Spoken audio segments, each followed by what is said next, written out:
and you have not done anything regarding it, so your study becomes it is not possible for the study to get published. So yeah, so you have to basically justify it. So what is mean by heterogeneity? Any idea, any rough idea what do you mean by heterogeneity?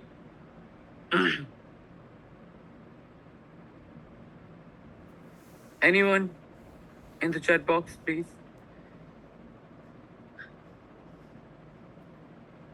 So basically, uh, existence of difference basically, if you guys remember, in our schools we used to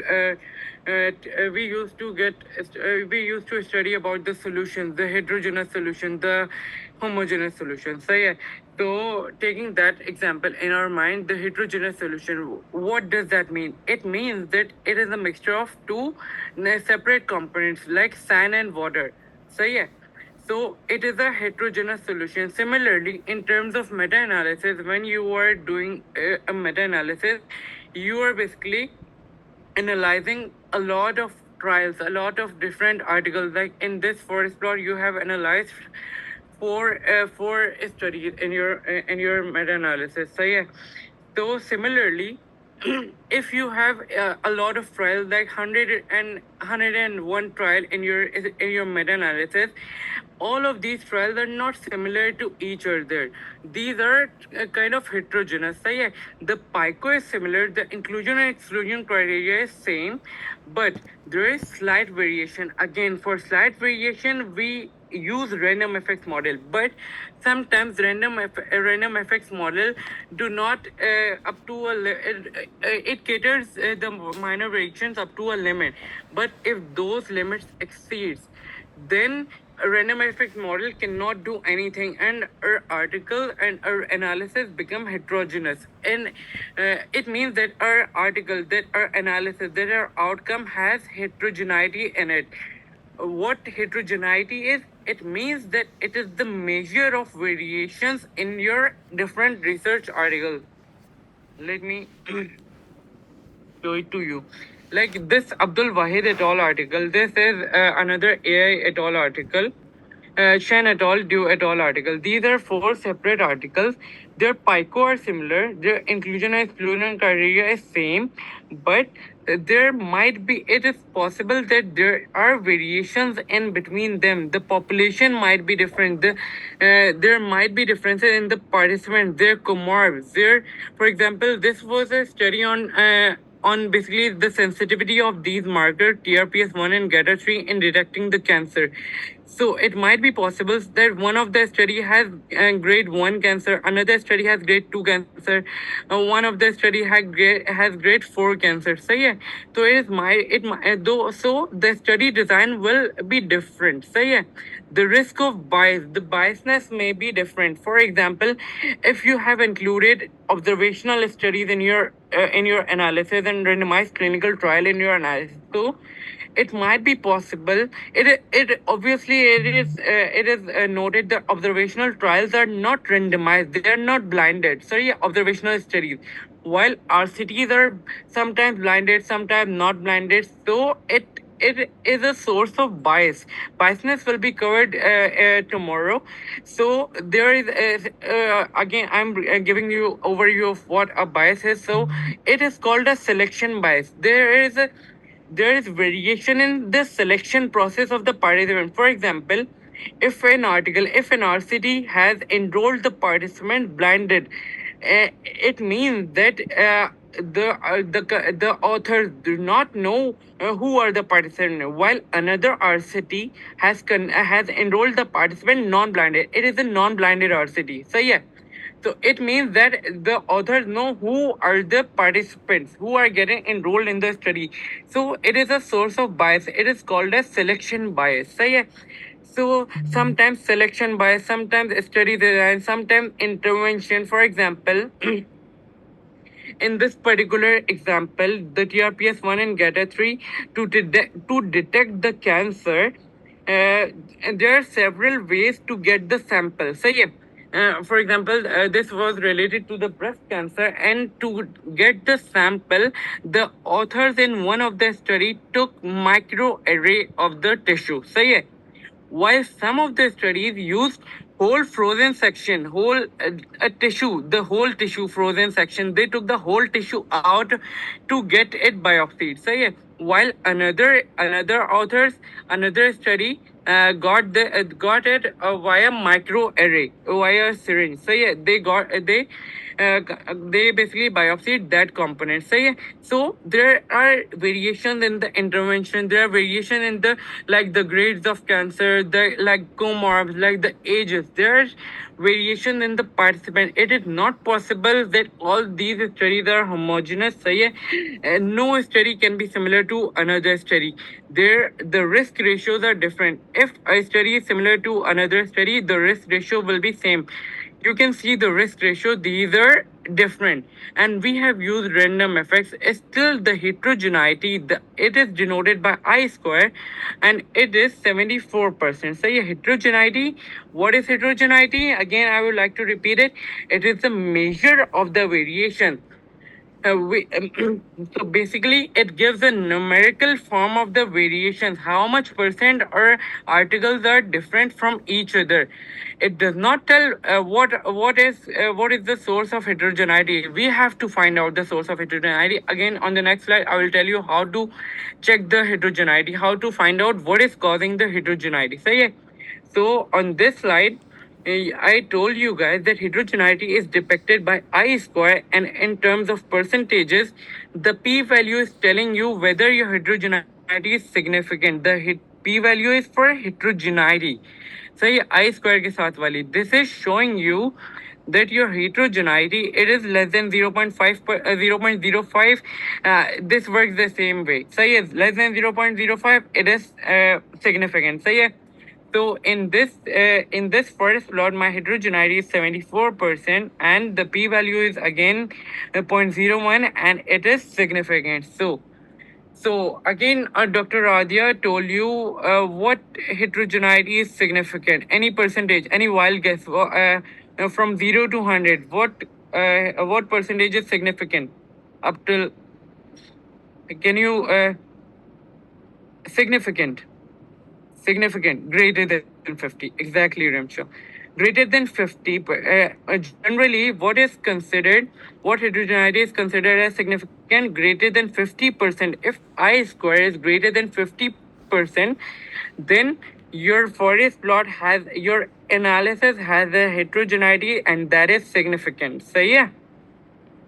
The test for overall effect key p-value, this p-value is depicting your outcome. This p-value is specific for your risk ratio, the pool diamond. So yeah, this p-value refers to these two things, while heterogeneity key p-value is for heterogeneity. So yeah, this p-value refers to the heterogeneity, the one by side of the I squared. So yeah. So, did you guys get the concept? What Recording stopped. What is heterogeneity? Did you guys get the concept Recording behind in heterogeneity? progress. Guys, chat box. Did you guys get the heterogeneity? Did you guys understand it? I guess there was some misunderstanding, Anaya. Less than 50% is not considered as significant. Greater than 50% is considered as significant. All right, I guess it is clear. So let's move to another slide. So heterogeneity again is depicted by I square ranging. It ranges from 0 to 100%. If it is insignificant, no action is required. While if it is significant, we have to find the potential causes, and we have to run some tests. I will tell you what to do, how to reduce the heterogeneity, to justify it. Basically, you have to do several tests order to reduce the heterogeneity. So yeah, so again, I'm showing you heterogeneity. If it is 0 to 50%, it is considered as not significant. You will not mention it in your discussion, in your results, anywhere in your study. If your heterogeneity is 51%, so yeah, you will do you will do some analysis to reduce the heterogeneity, and you will also tell in the result section And also in the discussion section, what caused your heterogeneity? In the discussion section, you will tell the readers, you will tell the audience that these were the potential causes, which I already told you. Like these can be the potential causes, the differences in the participant, the intervention, the study design, and the risk of bias. These can be the potential causes. If your study has one of these, you will mention it in the discussion, and in the result section you will mention the percentage of heterogeneity, whatever your heterogeneity comes to be. So yeah. Basically, So guys, what Anaya, is it happens is clear? that yes. So basically, what happens is that if you see the percentage greater than 50%, you go back to the individual articles because you need to find the minor differences between the methodology of those different articles. Okay, and from the methodology section, you find the differences between those articles and you mention them in the discussion section. The discussion section, it is important to mention that these points might be contributing towards heterogeneity. Okay, these points are contributing towards increased heterogeneity. Like for example, Dr. Sharyar mentioned the example that some of the biopsy samples were whole body tissues while some of them were tissue microarrays. So where did we find this information from? We found it in the methodology section of the individual studies. So again and again, I will emphasize that you need to go through the articles in depth. You need to go through the articles thoroughly. Okay. So even for finding the reasons for heterogeneity, you need to go back and read those articles thoroughly. Okay.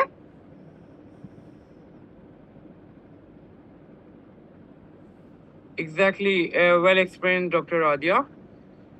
So whenever again, I was going to tell you about it. Whenever your heterogeneity is above 50%, remember my words. Whenever your heterogeneity is above 50%, what you will do, you will go back to included articles. You will read the methodology section of this article, and this article. After reading the methodology, you will find out the differences in the participants. So yeah. No, there no other solution, because you have to assess what is the difference in the methodology of these articles. So yeah, you will find out the intervention. Like in intervention section, I found out that one of these studies used whole tissue frozen section, while other studies used micro tissue array. So yeah, so the study with the whole tissue section, it might be possible that that study is causing the heterogeneity. I only found out by reading the methodology section. So it is essential to read the methodology section to find out the causes of heterogeneity. Again, you will do this if your heterogeneity is above 50%. For example, you I guys guess can it is take the clear now. example of the meta we have shown you, the MBSR and the headaches outcome. I told you guys that for pain intensity, different articles are employing different scales, right? So using different scales will also contribute towards heterogeneity because again, the methodology differs, right? So those things you will find out when you go through the methodology that they were employing different scales. Again, this point can be noted even when you're doing your data extraction and your analysis. So you will make a point at that point that this during the data extraction that this factor could actually promote the heterogeneity in my results. So I will be keeping this point in my mind, this contributing factor in my mind. I will be considering it. So, so that is an example. Then maybe the example in which we were assessing MI using different cardiac markers like CKMB, like troponin I, like troponin T. All those markers have different sensitivity and specificity. So again, those factors could contribute towards heterogeneity. And you will find them by reading the methodology section of those individual articles. Okay. So thank you, Dr. Radia, for explaining this. Thank you, Dr. Radia, for explaining that. So, Sonia, we do not exclude the study. Particularly, we just mentioned in the discussion section that study used that study is possible that it might be causing the heterogeneity, as it has like whole tissue, as it use whole frozen tissues, while other studies use micro tissue array. So yeah, we just mention it in the discussion section. We don't exclude the study. So again, this slide is very important. First step to reduce the heterogeneity is reading the methodology section of the included articles. So yeah. Rimcha, basically, I don't know which article is causing the heterogeneity. So yeah, so I have to go through the methodology of each and every included article. So yeah, or there is one more thing which you can do about it. I will tell you what to do. So yeah, in order to read the specific article which is causing the heterogeneity, which is called as sensitivity analysis. I'll come to it later.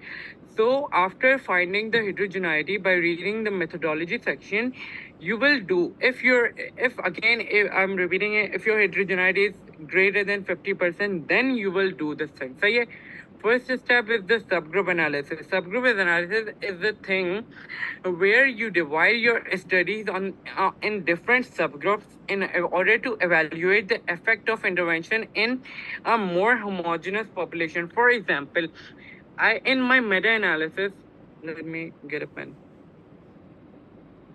In my meta-analysis, there are 6 articles. So yeah, in these 6 articles, the age limit is the age group is the ages are in 5 of these articles. The ages are in 3 of these articles. Suppose in 3 of these articles, the ages are 50 to 60.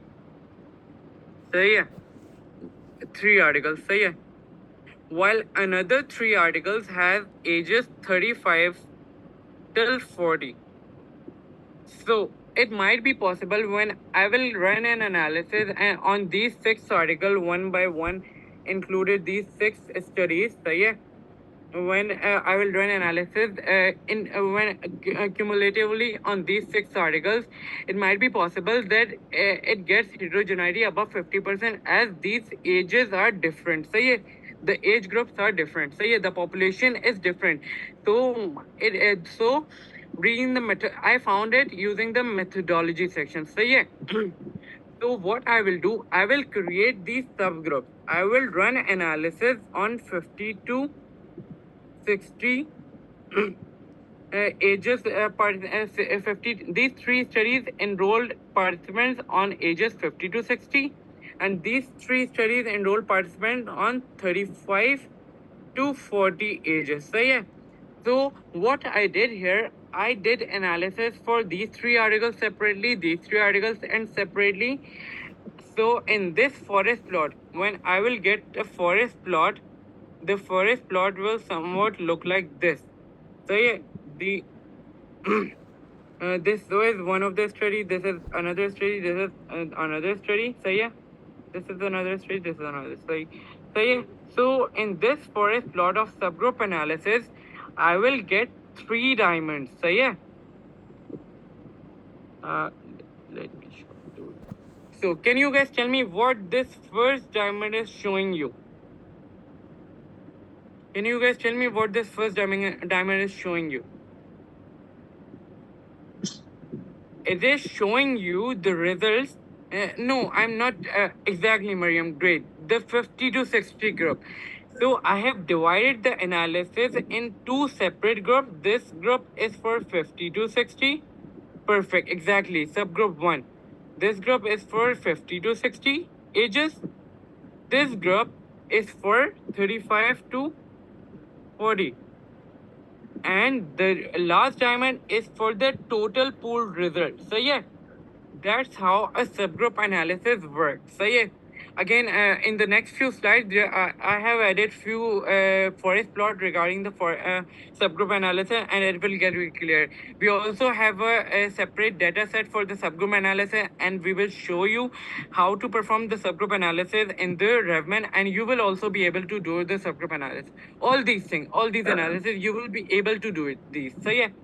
Again, the next analysis, if your heterogeneity is above 50%, what you can do is sensitivity analysis. Sensitivity analysis basically refers to the removing the study one by one with certain characteristics. So yeah, someone was asking, in order to find out the heterogeneity, for example, if I have these 6 studies included in my forest plot. So yeah, so I will exclude a study. I will exclude. I will not include in my pool result. I will exclude a study one by one.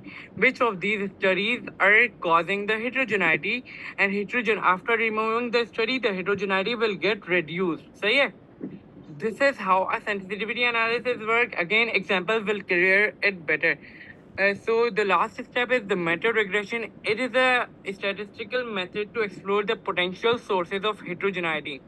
The potential sources might be the confounding variables. The potential sources are termed as confounders. So covariates. What are Amama? It will get clear on the next few slides. So yeah.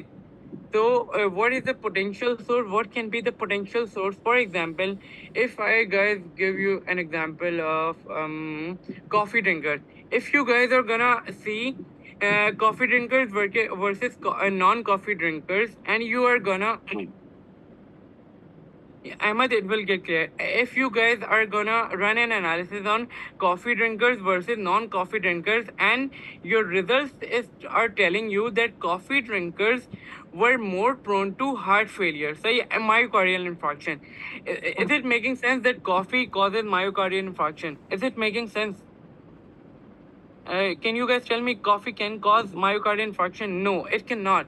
It is not making sense. So yeah, so it might be possible that coffee drinkers, coffee drinkers are basically more smoking participants. So yeah, it might be possible that those participants who drink coffee might also be smokers. So smoking is a confounding variable or a potential source which is causing the heterogeneity and which is basically changing our result. Exactly, Kumar's can be your confounding variables. So yeah, it was just an example. So yeah, which a variable which mask the original result. Like in coffee versus non-coffee drinkers, more smokers were in coffee drinkers group. So the thing which was causing MI was smoking, not the coffee. So yeah, so this was a single thing. So let's move to the subgroup analysis. Subgroup analysis, Dr. Raja, if you would like to explain it, you can, if you're here. Yes, I'm here. Dr. Okay, Raja, so- are you here? Yes, I'm here. I'm here. Am I audible? You are. Yes, you are. Okay. Okay, so basically, we will Hmm, review this just- subgroup analysis. Okay. Can you go back to the distance to the subgroup? Okay, basically, guys, we do subgroup analysis when we notice a major difference between the articles in the methodology of the articles. Okay, for example, having different kind of articles is a very big difference. Okay, because again, like Dr. Shayar has discussed, RCTs follow a different protocol while observational studies cohorts do not follow the same protocol. Okay, so that is a major difference in the quality of the articles. And that is one of the major reasons why we can do a subgroup analysis, okay? Because that will help us reduce the heterogeneity. If we combine the results of RCTs in one group and we combine the results of observational studies in another group, that will help us. That will reduce the heterogeneity. Okay. Another example is when you have two different major groups. Okay. For example, a cancer study was done. Again, that TRPS1 versus GATA example. When we read the methodology of that study, we realized that some of the patients had metaplastic cancer while some of the patients had a non-metaplastic cancer. Okay. One thing that is important, these differences do not qualify for the study to be excluded based on the inclusion exclusion criteria. Okay, these studies exist even if the inclusion exclusion criteria and the PICO matches. After that, even these differences exist just because the nature of the studies is different. Okay, so yes, so we noticed that there were two major groups. The patients had metaplastic cancer and some of the patients had non-metaplastic cancer. So we realized that the outcomes, they should vary in patients having metaplastic and those having non-metaplastic because the cancer types are different, right? And they fell into two broad categories. So that is why that formed the basis of doing another subgroup analysis. Okay.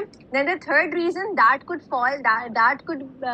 account for on which we could do a subgroup analysis could be the different countries where the study is conducted. Okay. Now a basic example is that, for example, 3 studies were conducted in UK. 2 were conducted in Africa, and 3 were conducted in the Southeast Asia. Okay, in Pakistan, India, Nepal, Bangladesh. Okay, now you guys know that the baseline characteristics of the participants in UK are very different to those in Southeast Asia and very different to those in Africa, right? the three the three different populations have a lot of differences.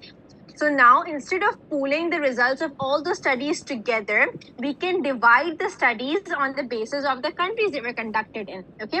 Now, for this, there is one thing that it is now. It's not that if one study was conducted in UK, one was conducted in Australia, one was conducted in Pakistan, one in UK, and you can do a subgroup analysis on it. No, because that's just one study conducted everywhere, right? So again, you need to have a good number of studies in that specific area to account for a group, to account for a proper subgroup. Does it make sense now? Is it clear now? Yes, Malaika Khan, if there are any comorbidities that widely divide the groups, for example, you had 7 articles. The participants in 4 of those articles were the diabetic population, while in the remaining 3, it was a non-diabetic population, right? So you can conduct a subgroup analysis by divide on the basis of the patients having or not having diabetes mellitus. Okay. Why in PICO these articles were included? Ahmed Ali, these because again in the PICO we did not specify the population very exactly, right? In that we included both the population having diabetes and not having diabetes, but now the results are being slightly, you can say, distorted. The results are still accurate. The accuracy of the results is not questionable. The only problem is that the difference in the studies is too much. Okay, and again that will happen if you have a lot of studies. That will happen. What do you think? If you have 4 studies in a meta-analysis, those studies will have a greater heterogeneity. If you have 50 studies in a meta-analysis, which meta-analysis will have more heterogeneity?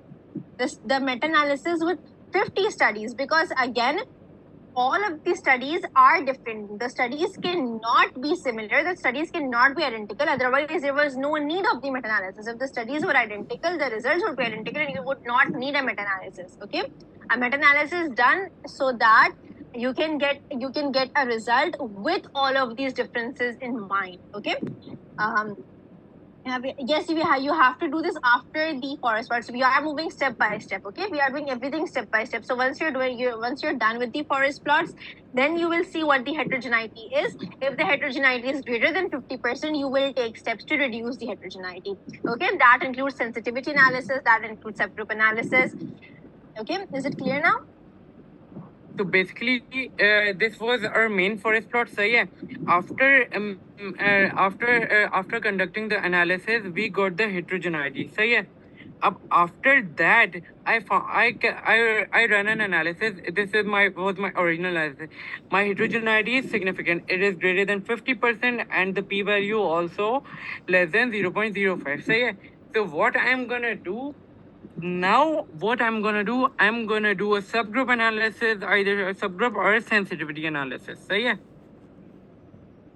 So you guys can see the subgroup. This was one subgroup metaplastic. This was another subgroup, the non-metaplastic. So yeah, the PICO was the population was patients with a triple negative breast cancer. So yeah, triple negative breast cancer की further classification है metaplastic or non-metaplastic. So yeah. So the article gave us data separately for metaplastic as well as non-metaplastic. So first of all, what I did, I conducted an analysis combinedly. So yeah, these in a combined form.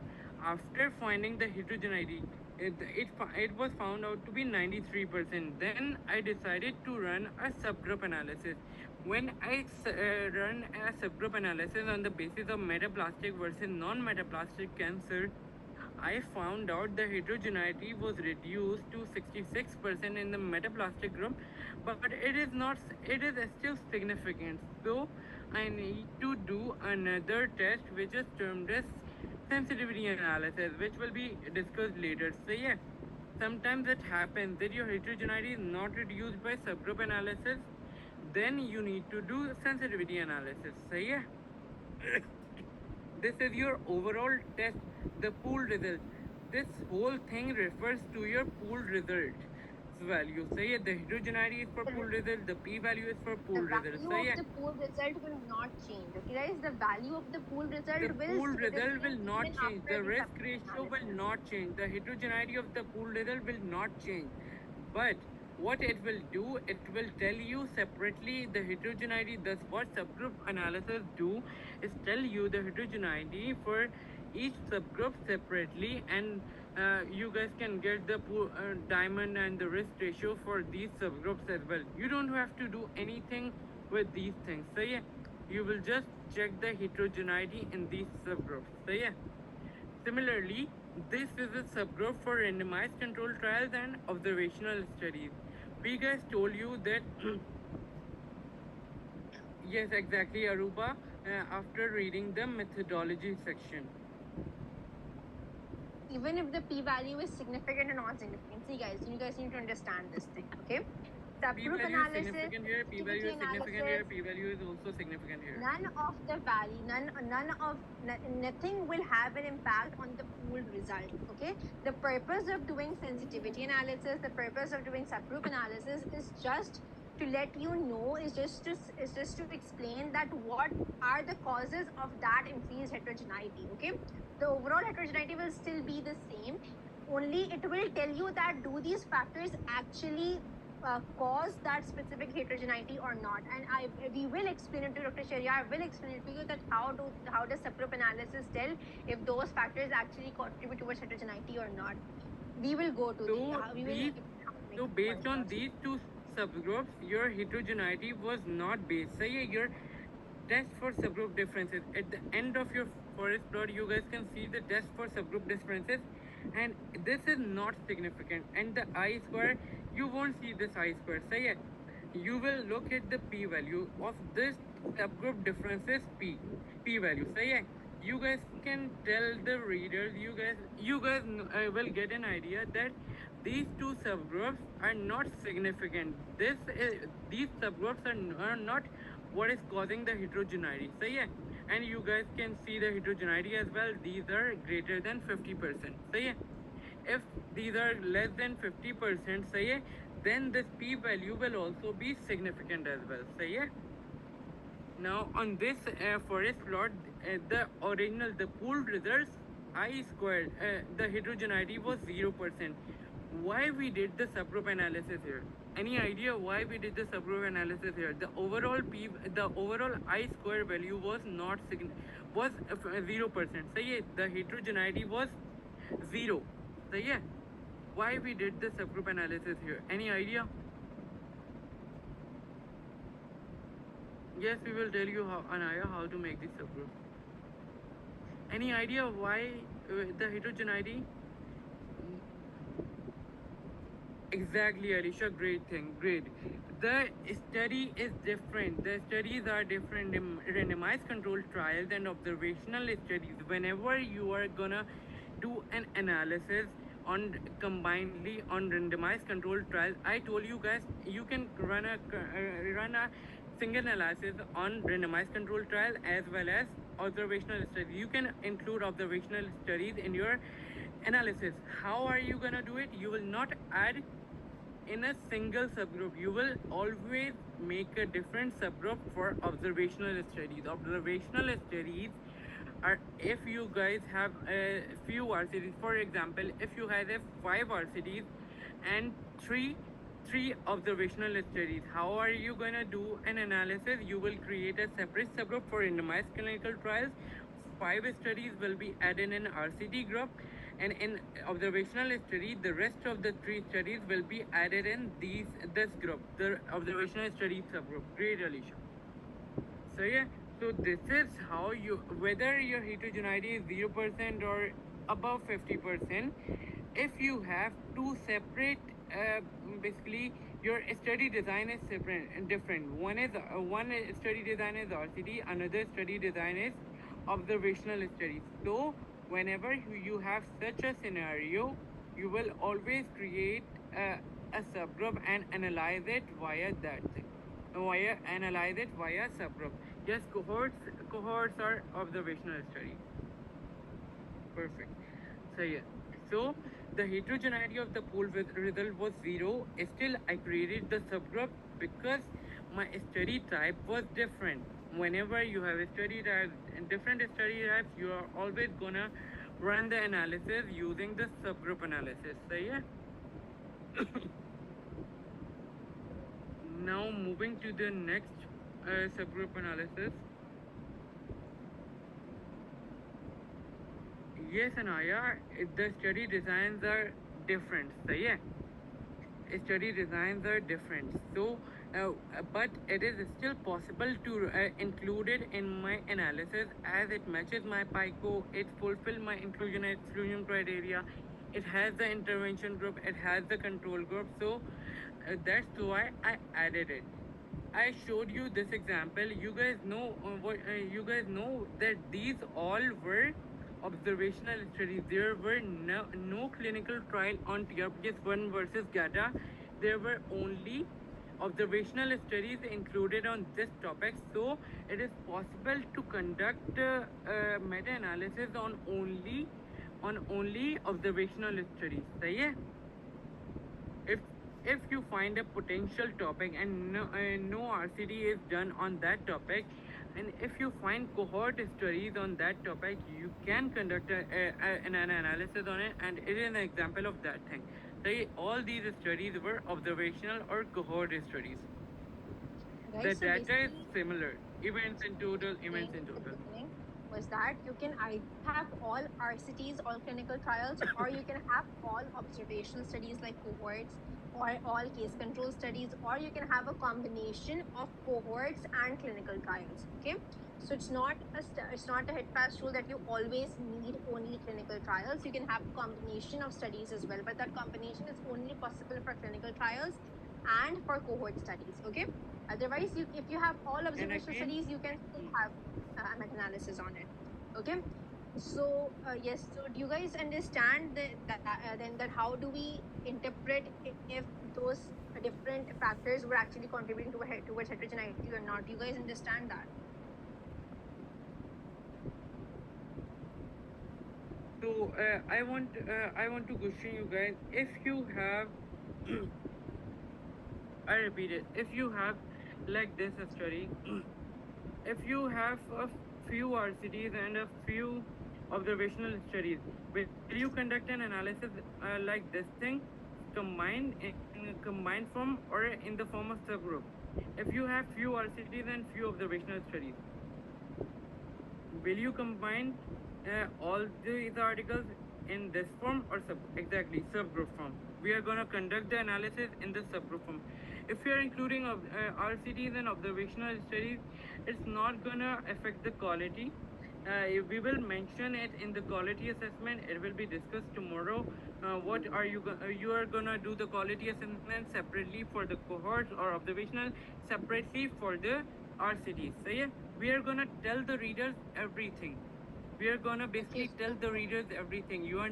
If you guys get any negative result, it is not wrong. So yeah, you are gonna tell it and report it. okay, so we'll revise that. How do you test for the differences? Dr. Shreya, can you please put that example? Yes, this example on. No, not this one. The first one on TRPS.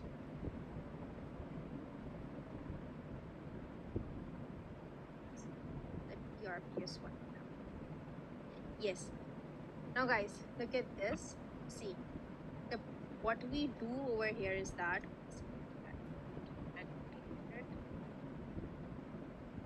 Okay. So, see, one was this heterogeneity 93%, okay, which tells us that this was the original heterogeneity of our forest plot. Okay, this is the total test for overall effect. This is the p-value that we look at whenever we make our forest plot, which shows if our result is significant or non-significant. Okay, again I repeat that your pooled value never changes. Your pooled value will not change even after your subgroup analysis.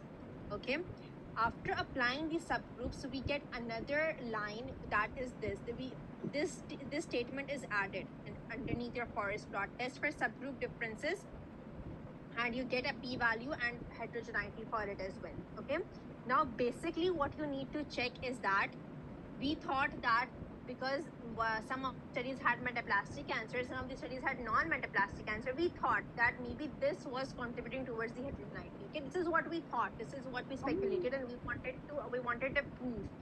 So we conducted a subgroup analysis. When we did the subgroup analysis, we found out that the test for subgroup analysis, can you guys tell me, is this p-value significant or is it non-significant? 0.29, is it significant or non-significant? It's non-significant, right? We found out that this p-value is non-significant. 0.29 is non-significant. So we found out that this subgroup, metaplastic and non-metaplastic, this subgroup is a non-significant contributor towards heterogeneity. That means its contribution towards heterogeneity is non-significant. Okay, do you guys understand it now? It does not nullify your forest plot in any way. Okay, because again, if you would have published without doing this subgroup analysis, so the reviewers could have objectified, they could have said that the methodologies, that the patient populations in your studies differ so much. Some of them have metaplastic and some of them have non-metaplastic cancer. So how could you ignore this difference? So in order to make up for that, so that we do not get this objection that our studies were different, so we should do a subgroup analysis. Only for that reason we did the subgroup analysis, but we actually found out that these subgroups did not contribute towards the heterogeneity significantly. Okay, do you guys understand that now? We will still report this forest plot, we will still report the results of the subgroup analysis, and we will mention that we conducted a subgroup analysis for metaplastic and non-metaplastic, but we found out those reasons to be non-significant contributors towards heterogeneity. Is this clear to you guys now? Basically, testing for heterogeneity, all the different tests, be it subgroup analysis, be it sensitivity analysis, these are just trial and error methods to basically find out the reasons for heterogeneity in our results. Okay, is this clear now, guys? Please reply in the chat box. Is this clear that how do you interpret the test for subgroup differences? Look at this example. So yeah, in this example, in the pooled results, heterogeneity was 80%. So yeah, and it was significant. So we conducted a subgroup analysis based on the country wise. So yeah, these 4 studies were conducted in the Spain. These 2 studies were conducted in the UK. So yeah, so it might be possible that the lifestyle or anything in these 2 countries are different. So yeah, the lifestyle is somewhat different in these 2 countries. So we found out that the heterogeneity, you guys can see when we conducted the subgroup analysis in the Spain group, the heterogeneity reduced to 0%. So yeah, you guys can see here, and the p-value also, it is not significant. It means that your heterogeneity is not significant. The I-square is 0%. In the Spain group, the heterogeneity reduced to 0%, while from 80% to 66%, it is also a reduction, but it is still significant. We cannot do anything about it. Our heterogeneity reduced. So yeah, we will just mention it in our results section that after conducting the subgroup analysis based on the region wise, we conducted a subgroup analysis on the studies which were conducted in Spain were found to be basically heterogeneity was not significant in the Spain studies, while UK studies were largely contributing towards the heterogeneity. Basically, we mentioned like this in the results section. So yeah, you guys can see the overall heterogeneity again decreased from 80% towards 66% in the UK group and to the 0% in the Spain group. And you guys can see the subgroup differences. The p-value for the subgroup differences is 0.008%. Is this significant or not? So what it is telling us that these subgroups have a significant effect on the heterogeneity. This is what this p-value tells us, that After conducting the subgroup analysis, our heterogeneity was reduced significantly. So yeah, this is what it means.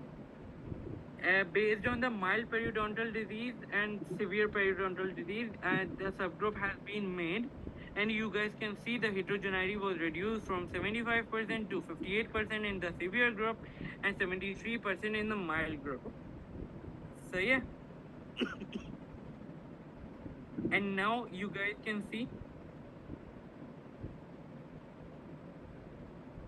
where is Basically, Ahmed, that 85%. means that 85% heterogeneity was present in that specific subgroup. Okay, it was present in You that guys specific won't subgroup. But consider this overall, thing. You guys won't consider I square for subgroup differences.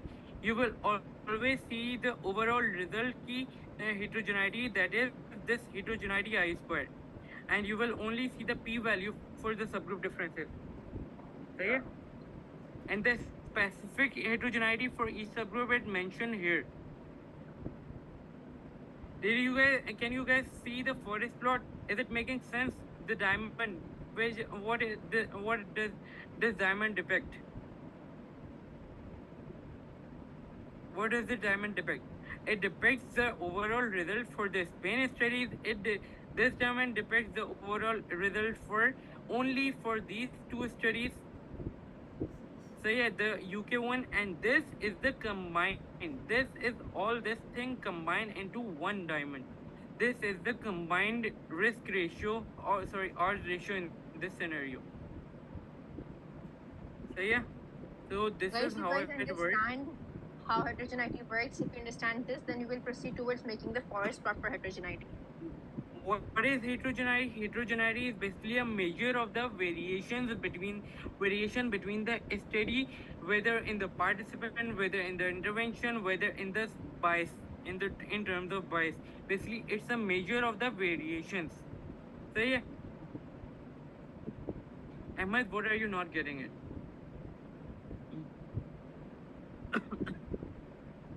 Basically, why do we conduct a subgroup analysis whenever you find that these two studies were conducted in UK, while four of these studies were conducted in the Spain. The Spain lifestyle is somewhat different from UK. So yeah, that's why it is possible. I read the methodology section, and I found out that these four studies were conducted in Spain, and two of the studies were conducted in the UK, the United Kingdom. So I did an analysis by making two subgroups, one for Spain, one for the UK. I included Spain studies, I included UK studies in this thing. So yeah, so after conducting the subgroup analysis, the heterogeneity, this pool result, the heterogeneity, this was reduced to 66% in the UK group and 0% in the Spain group. The p-value is 0.64%. It means that the heterogeneity is not significant. Say heterogeneity is not significant. Heterogeneity has nothing to do with the Spain studies.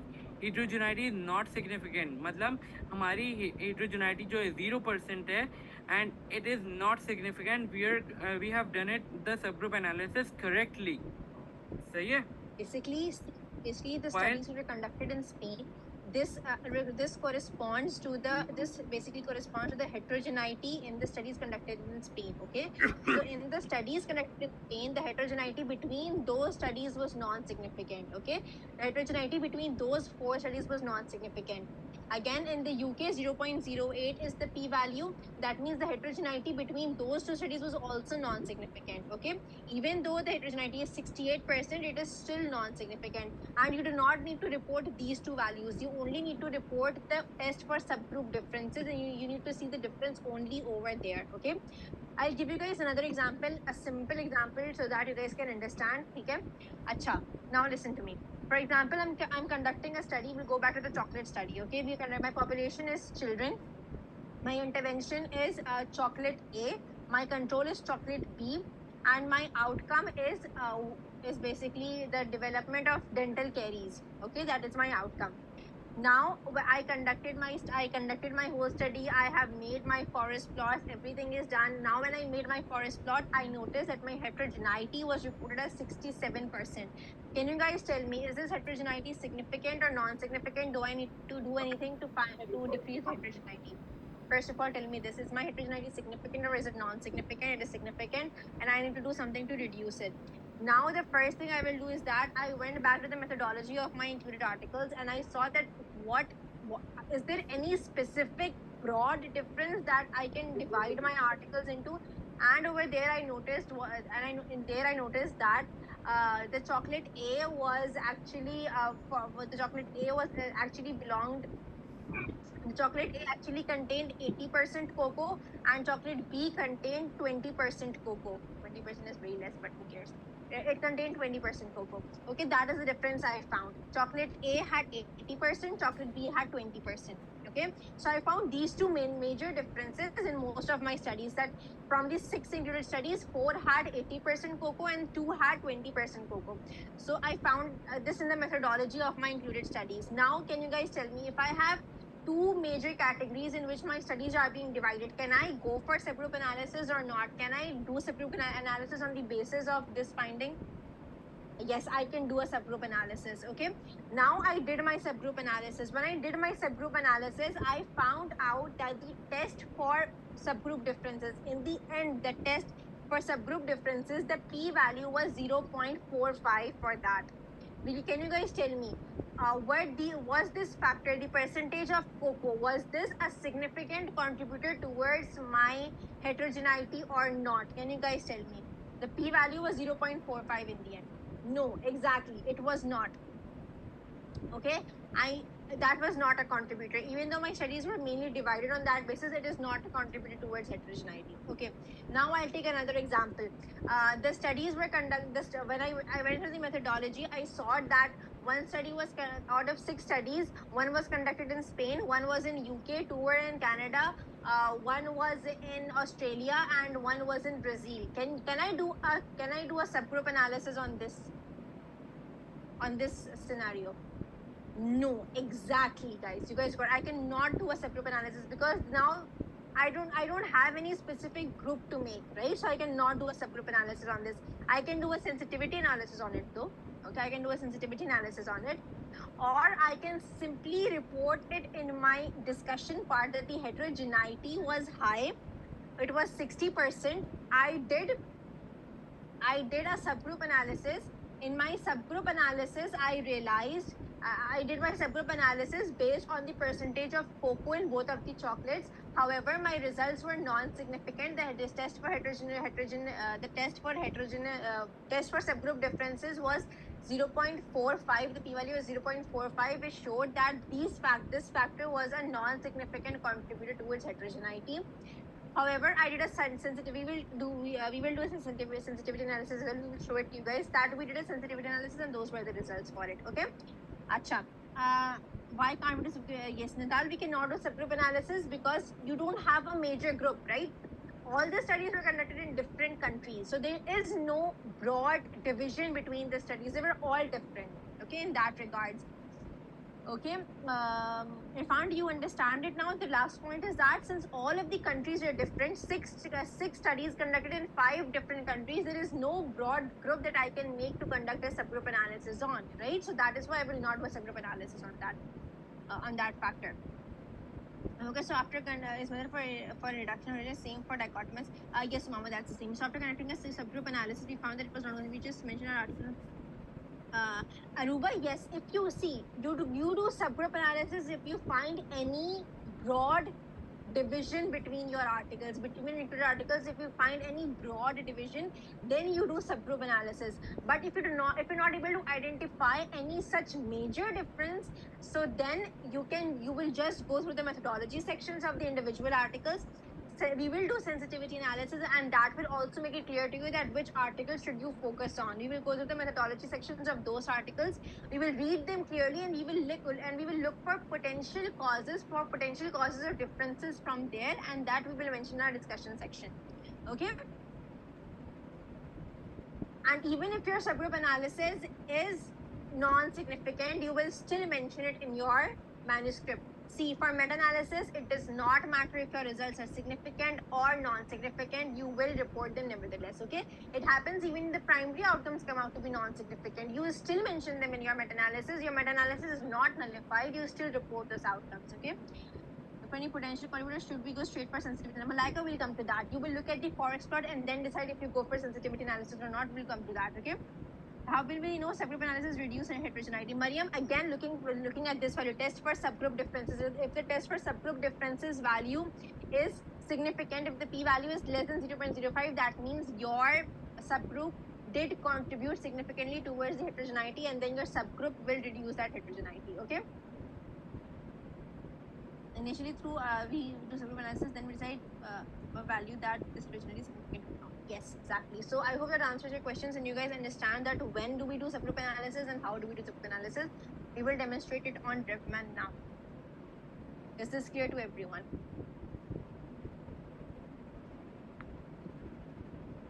Is this clear to everyone? If you guys have any confusion, you may ask right now. Then we will proceed towards the analysis on DrevMan. Okay. Do you guys have any confusion? Here Any more in questions, subgroup guys? Rest of analysis, the participants as well, please. We got only 3 please yeses. respond in the chat box. How long? We just need to complete the analysis for subgroup, for subgroup analysis and sensitivity. That's it. We're done for today's session then. Okay. Okay. I think Dr. Sharyar, we can proceed with the forest plot for subgroup analysis. No, we do not explain sensitivity analysis here. We will come to Now, kindly take a picture of this text.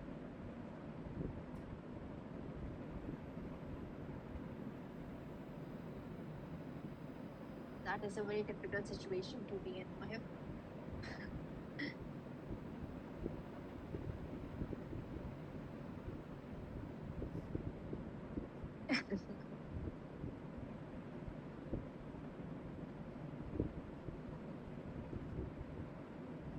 Tell her to wait for half an hour, just half an hour, okay? Okay, Every if you guys are man taking had to picture, go then through this. You are not special. You're not special. Okay. So, okay, Dr. Sharyar, I think everyone's taken a picture. You can start with the analysis on DrevMan now. If you guys have taken the picture, you guys can, I guess, Dr. Raja, can you please share it in the group as Okay, well? yes, I'll share it in the group. You can proceed. Some of us, some of these participants do not take the picture. They are very lazy. I'll share it in the group. I think they're just tired now. I know. This is the last thing for today, the analysis thing, and then it will be done for today. Tomorrow we will cover the sensitivity analysis, the meta regression thing, single arm meta analysis. We have a lot to do tomorrow. Every day is like and also the manuscript writing, the Prisma flowchart, the MSTAR checklist, everything will be covered tomorrow. Yes, okay, including the quality assessment. I have shared the data. Dr. Radia, are you continuing with the analysis? No, you can do it. I'm tired. I know you can. Actually, I have some work to do. Okay, fine, I'll do it then. Okay, guys, let me share my screen. Is my screen visible to everyone? Yes, we will start early, but the problem is that everyone does not join early. That is the major problem. Otherwise, we were starting early today as well. So is my screen visible to everyone? Okay, now we will go towards sensitivity analysis. Again, I will not do the initial stuff that we would do. Okay, I'll just wait. I'll go to my portfolio. In my portfolio, I will add a new review. That new review will be titled as, I'll just title it as subgroup analysis for now. Okay, fine, we'll leave it as once we get the data set.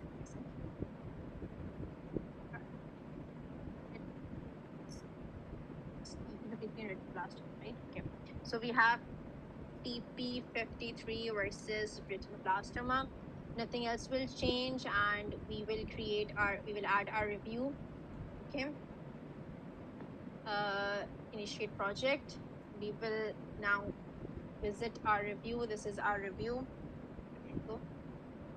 Okay, I created this is right.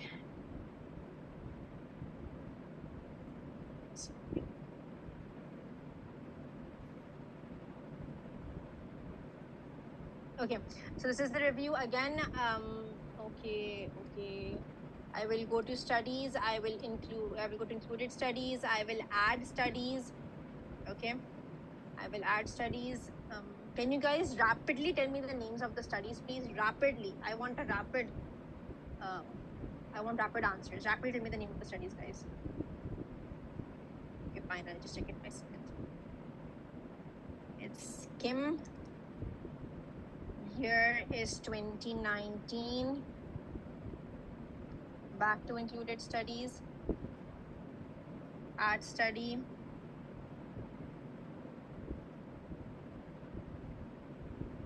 Add study.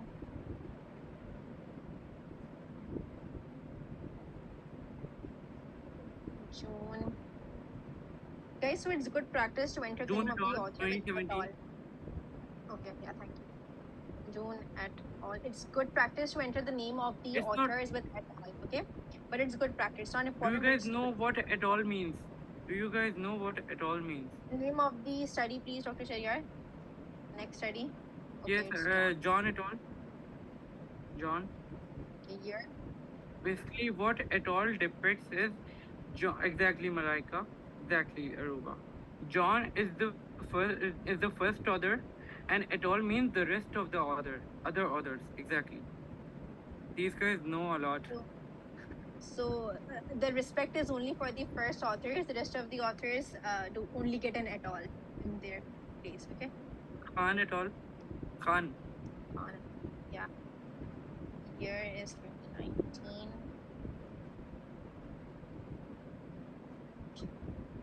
Louis et al.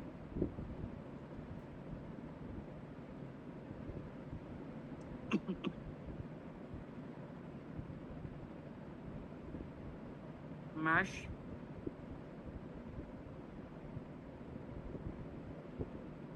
MASH 2020.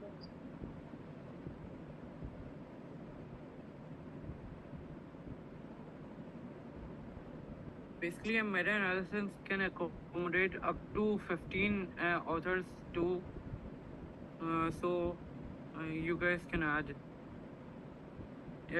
Generally, we add around 12 authors in a meta-analysis, but it can go up to 15.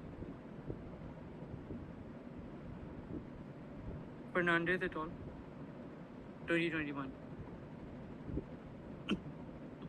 Okay, so these are our included studies. Okay. Now go to the analysis Now part. we will go to analysis. Okay. In analysis, we will add analysis group. This is again the same as we have been doing before. Okay, new analysis The group same thing. You is have to repeat every step similarly. Positivity. New analysis group, back to analysis. Okay, now I will add analysis, manual. Okay. Malaika, it depends on your co-authors. If they are cooperative and they are dedicated, you can complete a meta in 2 to 3 months as well. Otherwise, it Okay, can guys, take up to a year. now. Okay, guys, now can you guys tell me? This is all the same. The dichotomous outcome. Okay, Dr. Sharia has ruined it for you guys. That's okay. You guys can see the data is raw data. It is in terms of metaplastic, total patients with cancer, and metaplastic, non-metaplastic. So this type of data is dichotomous raw data. Okay, so and again, the risk effect ratio, random measure, effects, everything remains this.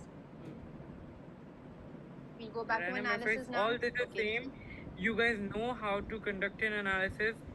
Just we are telling Now we you will add how to add a subgroup. The main thing is this thing. I'll add all the data rows. Okay. Okay, this is all done. Dr. Shreya, can you rapidly tell me the data so that I can Yes, add it? I'll Starting with Fernandez events.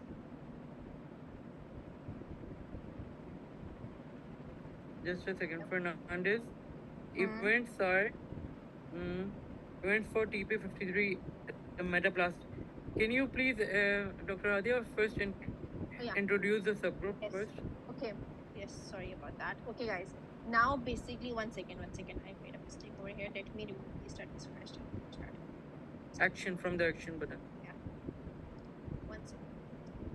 I just got carried away. Yes. Dr. Adya is in a lot hurry because of you guys. So she has added all these studies before creating the subgroups. I actually forgot the main purpose we were doing this analysis. Okay, right. So, guys, once we're done with the options, we have added all of this. Now, what we have to now listen carefully. Now, in the data view, we have to add subgroup. You guys can see over here, beside add data row, there is the option for adding subgroup. Okay, is everyone here with me? Is everyone looking at my screen? Please reply in the chat box. Come on, guys, please reply so that I can know that you're all Whenever there. you are conducting a subgroup analysis, after adding the studies, then after setting the options, getting to the data view, what you will click on is add subgroup. Okay, you added the subgroup. This is the first subgroup, and you have at least two subgroups, right? So you will click on it twice to add two subgroups. Okay, so I have added the two subgroups. Now I will label these subgroups. Now, can you guys tell me that on what basis am I making these subgroups? Looking at the data set, can you guys please tell me? Dr. Sharia, let them answer now, please. All right. So, guys, can you tell me what are the bases on which we're making the subgroups? Can you guys tell me the names? Come on. Look at the data set and tell me.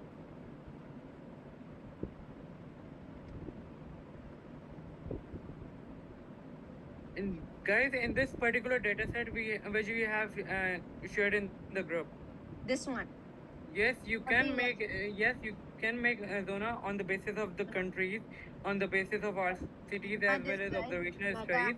But in this particular data set, you have the data for metaplastic and non-metaplastic. Metaplastic, exactly. So we'll make it on the basis of metaplastic and non-metaplastic. Excellent. Okay. See over here, we do not have the data in the form of countries, right? We have the data divided into two major groups. Those two major groups are metaplastic and non-metaplastic. Okay. So our subgroups, if it was countries, so it would be, so we would mention over here Spain and UK, whatever the name of your subgroup is. Okay, Spain or UK, metaplastic, non-metaplastic. Oh, that was a mild periodontal disease, severe periodontal disease, whatever, or if on the basis of studies, then randomized control trials, observational studies, you enter the name of your subgroups over here. Okay, so what did you do? You add the subgroup, you go on add subgroup, you click it twice depending on how many subgroups you have. Okay, I have two subgroups, so I clicked on it twice. Now I need to enter the name, so I will enter metaplastic. If you have clicked three times and you have two sub, then you can delete your subgroup as well. Yeah, you can delete Don't it. worry. Revman Web is very much easier than the software, and you are just doing it with a click. Otherwise, it was difficult before. You can delete it from here. You can delete your subgroup from here if it is extra. Okay. So I added metaplastic and non-metaplastic. Now, again, I need to look at the data set and see that which studies do I need to enter in both. Or metaplastic. Now you guys can see that Kim and MASH, they do not have any data for metaplastic disease. Can you guys see it in the data set? Come on now, reply to me actively, guys. In the data, do you find any data for metaplastic cancer in Kim and MASH at all? Do you find any events? You do not find any events, right? So there is no data. And so tell me, in the metaplastic subgroup, will you add data for Kim and MASH or will you not add data? Tell me. We will not add data. Okay, so apart from Kim and MASH, I will add the rest of the subgroups in my metaplastic subgroup. So I will now click on add data row. In my subgroup, I will click on add data row. Instead, apart from Kim and MASH, I will add rest of the articles. Everyone getting this thing? We did not have data for Kim and MASH study for metaplastic subgroup. So yeah. That's why we did not include it in metaplastic subgroup. These two Okay. studies, Kim Now, and MASH. Dr. Sheriar, now can you tell me the events in the... Yes, I'll tell you rapidly. Okay. For Fernandez, TP53 Fernandez events. metaplastic, Yeah. 67 events. 67 No, sorry. events. Sorry, total is 60. Total is 67. In TP53? Yes, Okay, and events are 61. 61. Okay, and retinoblastoma Fernandez events are First, can you please fill all the TP53 ones? yeah. Okay, fine. It will John be et al. easier. Yeah, John et al. John et al. 45 events, 45 events. 52 total. Okay, June et al. 134 events, 134 events. 141 total. Are you guys getting this thing? Where from am I getting this data? Guys, open the Right. data set in front of you. Okay. Open this Han et data al. right in front of you. You guys can tell it. If I'm doing it wrong, you guys need to correct it. Han et al. I might tell a data wrong. सही है? Don't please. Han et al. में you have 137. 137 events and total Total is 151. 151. And Louis et al. Events. These guys are dead. The total is 140. I did a mistake intentionally. Okay, Afridi replied yet. The and total is Mohammed 150. Iqbal. 140. Okay. Guys, please Louis et wake al. up. Please wake Guys, we up. will Just not few be more repeating minutes. subgroup analysis tomorrow. We will not be repeating these forest plots tomorrow. So please, try and cooperate. We're just tired as you guys. Louis et al. में 3 events, Okay. And total? 5 total. Total 5. Okay. Now for the retinoblastoma. Fernandez event. First, you can enter the total as these are. No, sorry. Yes, the total is similar. Can you please add the total first? The total is same. Okay.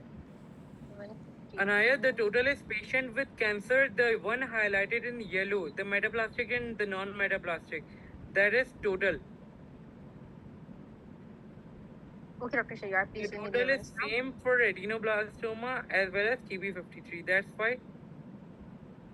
Dr. Radhya, could you please go to the events now? Yeah, I'm at the... Yes, tell me the values. Can you please name the study, then I'll tell you the... Fernandez, Fernandez, 37. 37. John et al. 11. June et al. 71. Han et al. Han et al. 66. And Louis et al. Afridi, Irfan, and Atisham are constantly replying. Thank you guys for Brilliant being job. awake. So that is 0, I guess, for Louis et al. Louis et al. Yes, it is 0. Okay, great. Right. Now we will go to our next subgroup. Okay. Our next subgroup is a non-metaplastic. We will add data row. Now, if we look at the data set for this, all of these studies have reported non-metaplastic, right? So should I include the data for all of these studies or should I skip any study? Can you guys tell me?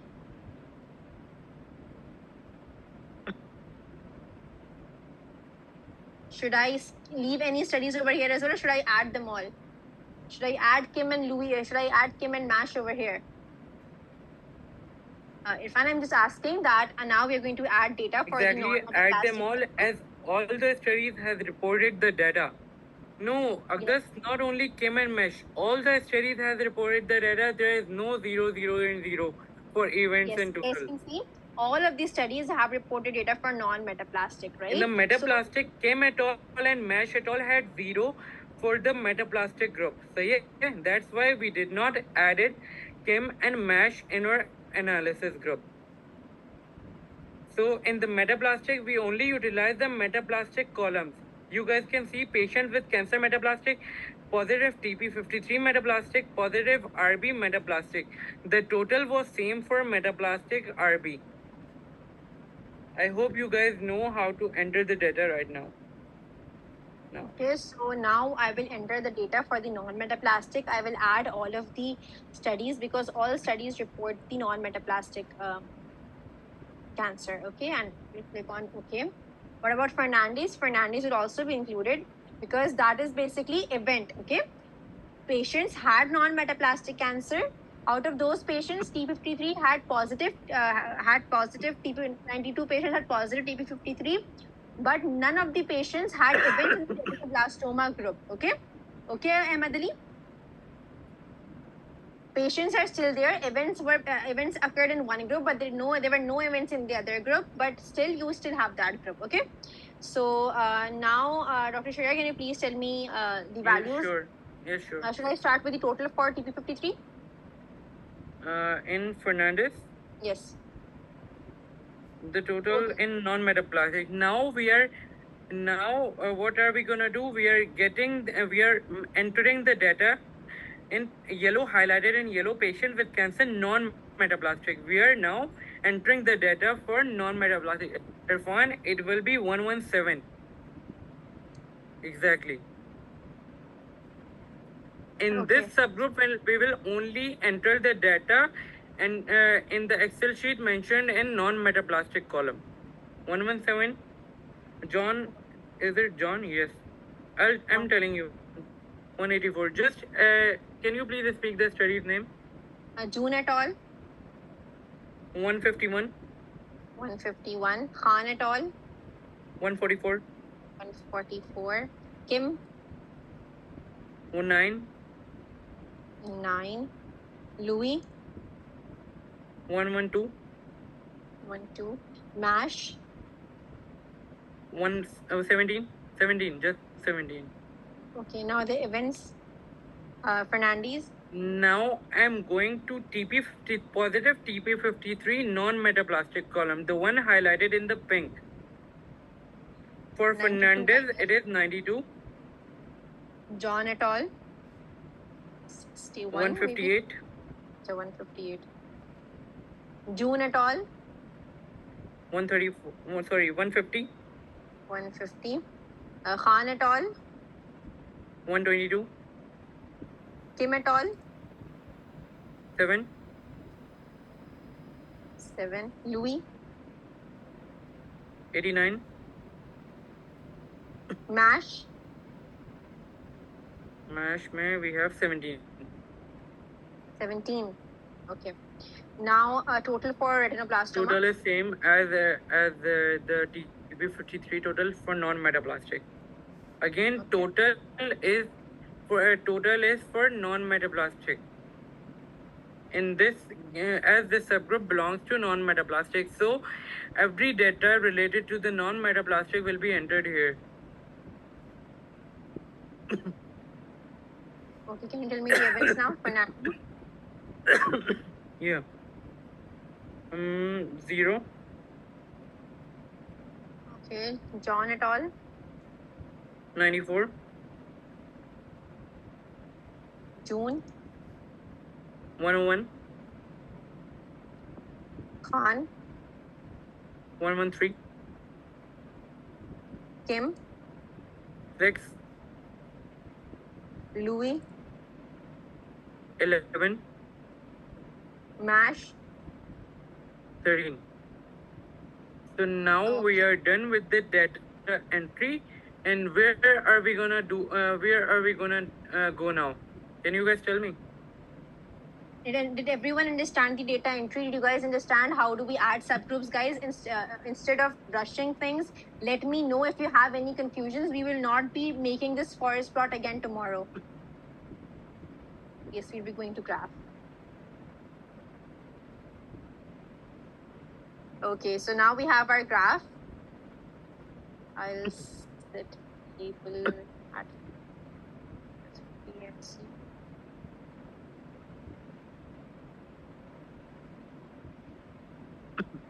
Okay, so guys, we have our Okay. Now, simply by looking at now, first of all, we'll decide the labels. Okay. Now, look at the studies. This is our forest plot. Our forest plot has studies. It has a subgroup part. Let me just reduce the size of. Okay. This is the forest plot. Okay. And Dr. Radia, This is you the can forest plot. download the forest plot, then it will be visible. Yeah. Can you please download the forest plot? Okay. So save, download as PNG.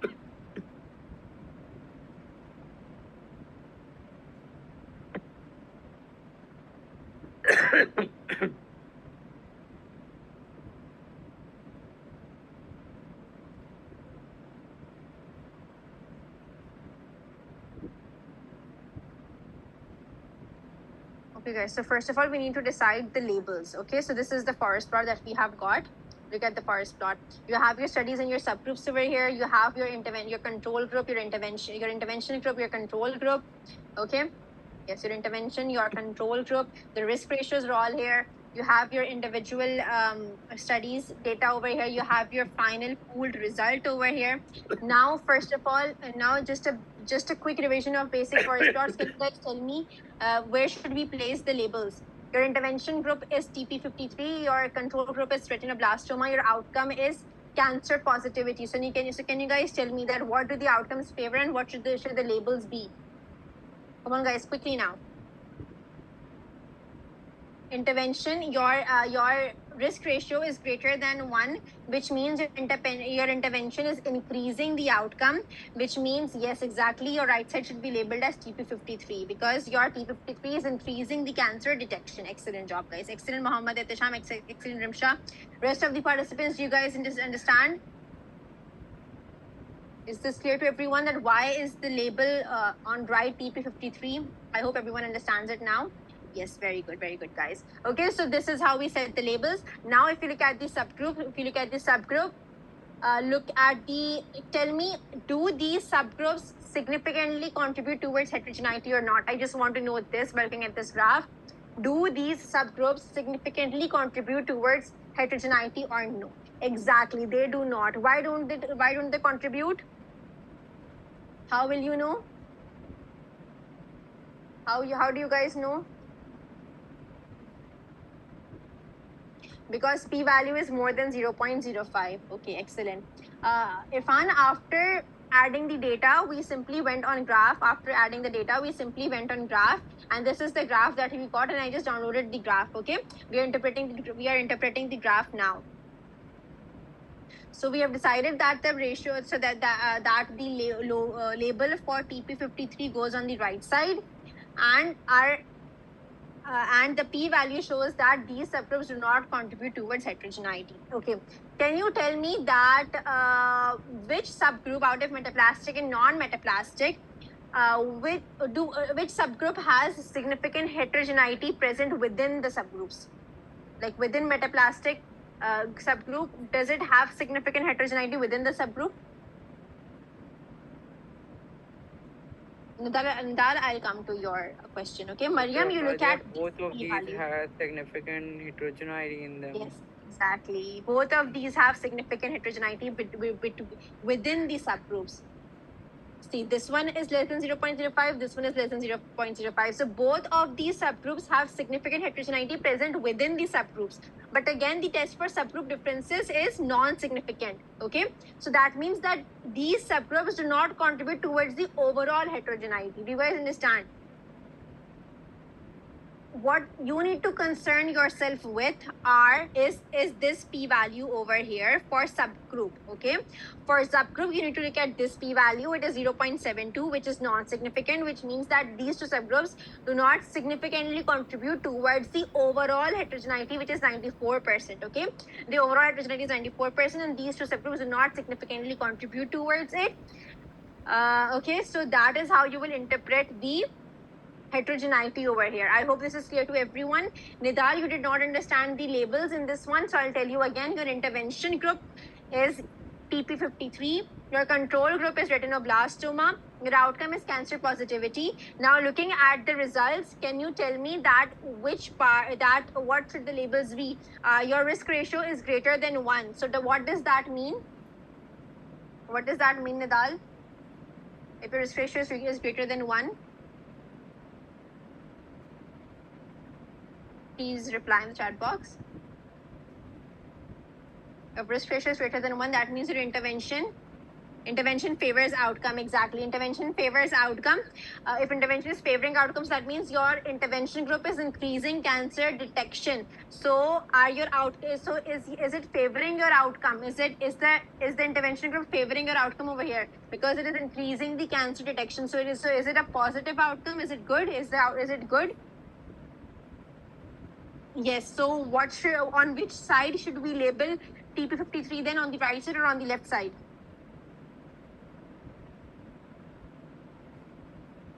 Exactly. Okay.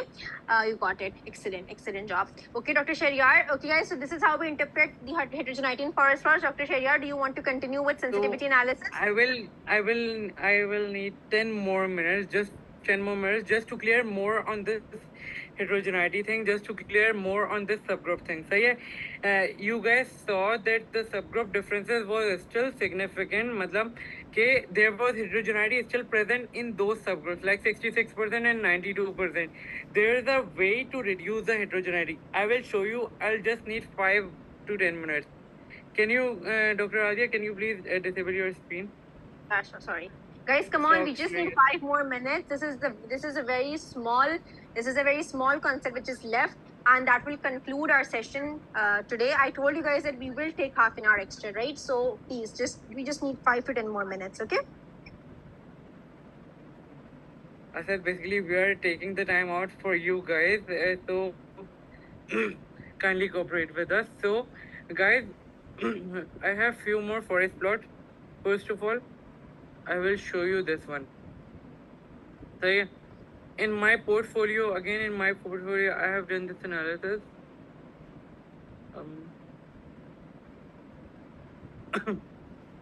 Just a minute. TRPS 1 in TNBC. Again, this study is similar as the TP53 one and retinoblastoma one. So I will go to the analysis part, and they're similar. The data set was similar. The non-metaplastic and the metaplastic. We did analysis. So yeah, overall heterogeneity was 93%. In the subgroups, the heterogeneity in non-metaplastic was yeah. Just a second. The heterogeneity in just a second. In the non-metaplastic was 94% still, and the metaplastic was 66%. Still, the heterogeneity is significant. So, what I need to do, I need to conduct a sensitivity analysis. Here comes the sensitivity analysis, or you can say sensitivity analysis as leave one out analysis. So, yeah, what are you gonna do whenever a sensitivity analysis again is conducted on the original forest plot? My original forest plot was this one. It is loading. So yeah, you guys can see the heterogeneity in this one, the 94% heterogeneity. It is not divided into the subgroup. This was the original forest plot, TRPS1 versus GATA3. So how I am gonna do? Just with a single click, I'm gonna conduct the sensitivity analysis right now.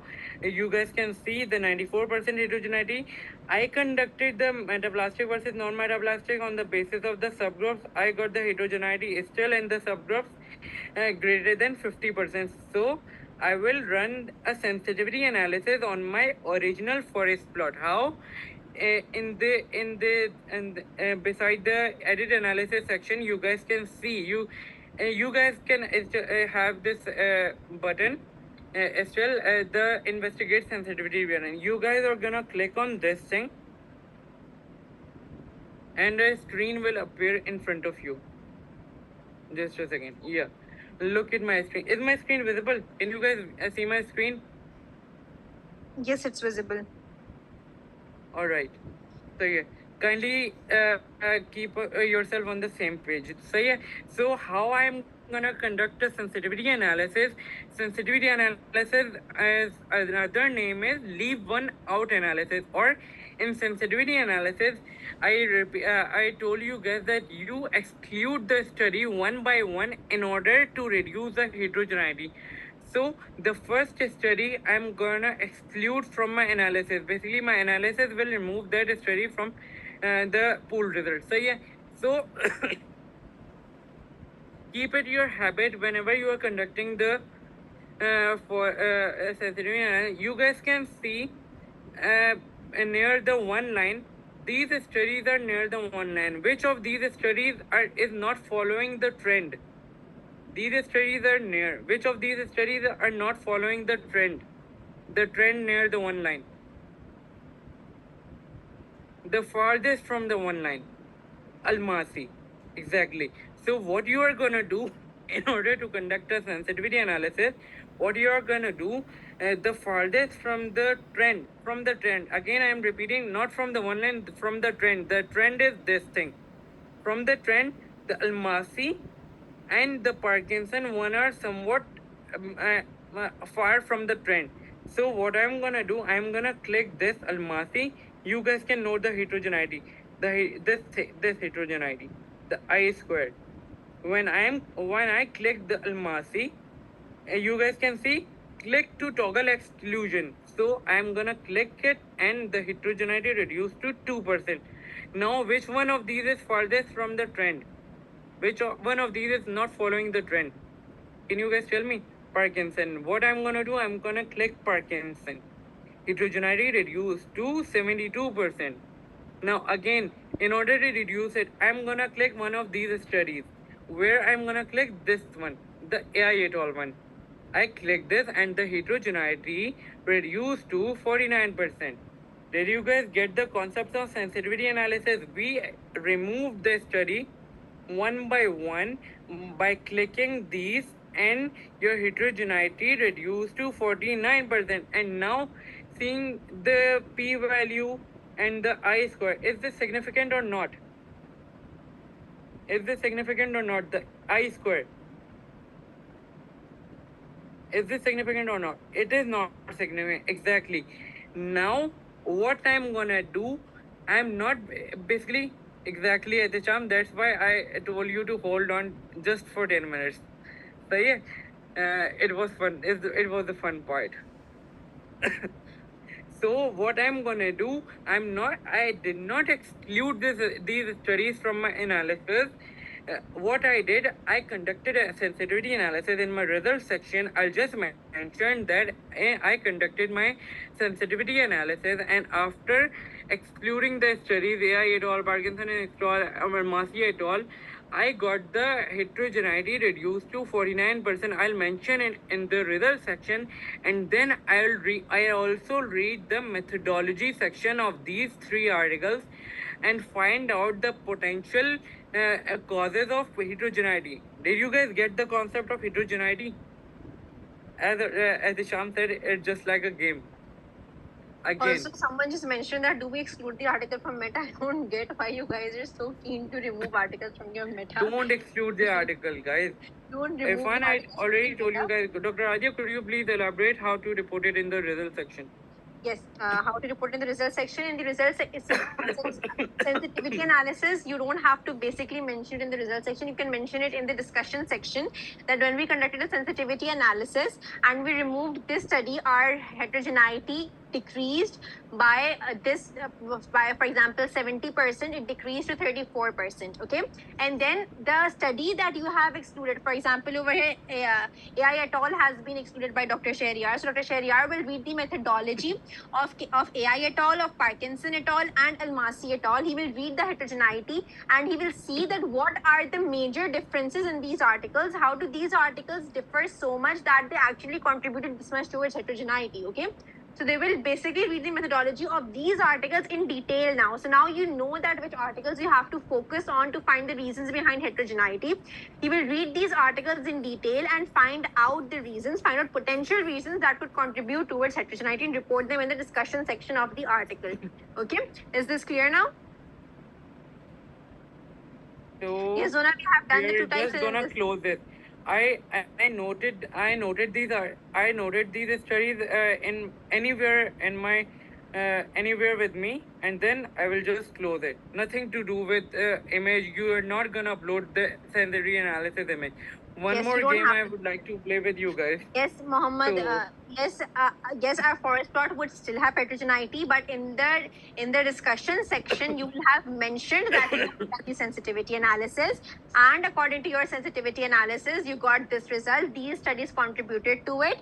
And you will mention the potential reasons why they were contributing towards it. And yes, you will upload the subgroup analysis forest plot if you have it in your, if you have made a subgroup analysis forest plot, you will upload it in the manuscript as well. But again, it's not important that you always have a subgroup analysis, because like I mentioned, subgroup analysis forest plot is only made when you have some broad categories to divide your articles into.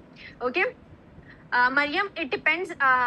That depends on how many outliers you're it getting as depends your on the article. For example, heterogeneity. Basically, yes. if removing one article, if I'm just clicking one article and exclude exactly Muhammad Irfan, and the heterogeneity dropped below 50%, you're gonna stop there.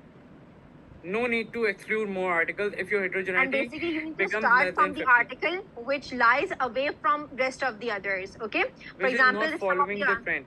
if some of the One articles more are example I want to give you guys. Yes, Dr. Radia, you may. Sorry for interrupt. well, it's fine. You can continue. That was just the point I Yeah, was trying no, to you can speak. continue. All right. I guess these people are getting bored. So I Yeah. would like to exactly and not following the trend. I would like to give you guys one more example. So this was another article of Dr. Adia and me, Dogan's approach versus medial lateral approach. So these two are approaches, surgical approaches to correct the supracondylar humeral fracture. So yeah, so these two are separate approaches. So I conducted an analysis on this thing. So yeah, pin site infection. Which of these approaches has greater incidence of pin site infection? Note my wordings. I conducted an analysis and my outcome was pin site infection. I want to see which of these approaches for correcting the surgical neck of the supracondylar humeral fracture these two are approaches in order to correct this thing. So yeah, after correcting the fracture, I want to see which of this technique resulted in greater incidence of pin site infection. So yeah, so I conducted an analysis. Seeing this risk ratio, it is less than 1. So can you guys tell me, does the intervention decreases the outcome or increases the outcome? And what is the outcome? Give me the complete line regarding the outcome. Give me the complete line in respect of the approach, the intervention, as well as the outcome. Your sentence should include the intervention as well as the outcome, whether it decreases or increases. Report it like you're reporting it in your manuscript. That what will you How write will in you your report it in manuscript? your manuscript? Zona, how will you write it in your manuscript?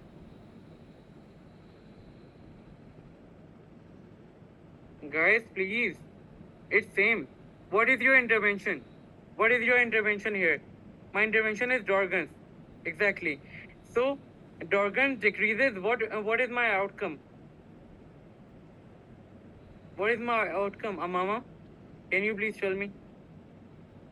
Pin site Yes, infection. Aruba. Exactly. So what will my sentence be? Dorgan decreases the pin site infection. And now you guys tell me, is the pool result significant or not? And does this significantly reduce the pin site infection or not? Exactly. It does not significantly reduce the pin site infection. How did you guys see the significance? By seeing the one line, the diamond crossed the one line, the p-value is for overall effect is greater than 0.05. Exactly. And the one thing. Exactly, guys. You guys got it. And now I'm gonna conduct the. You guys can see Can you guys see the heterogeneity? How much is the heterogeneity? And is the heterogeneity significant or not? Do I need to do anything? Yes, I need to conduct analysis, whether a subgroup analysis or a sensitivity analysis. In this analysis, I did not find any specific subgroups. So I decided to conduct a sensitivity analysis in order to reduce the heterogeneity. Now you guys tell me, after clicking the investigate, you guys can see the investigate sensitivity button here. Can you guys see? You guys can see in your environment too. You guys will see after opening this thing. You guys will see the hidden thing. You will get another screen here. Just a second.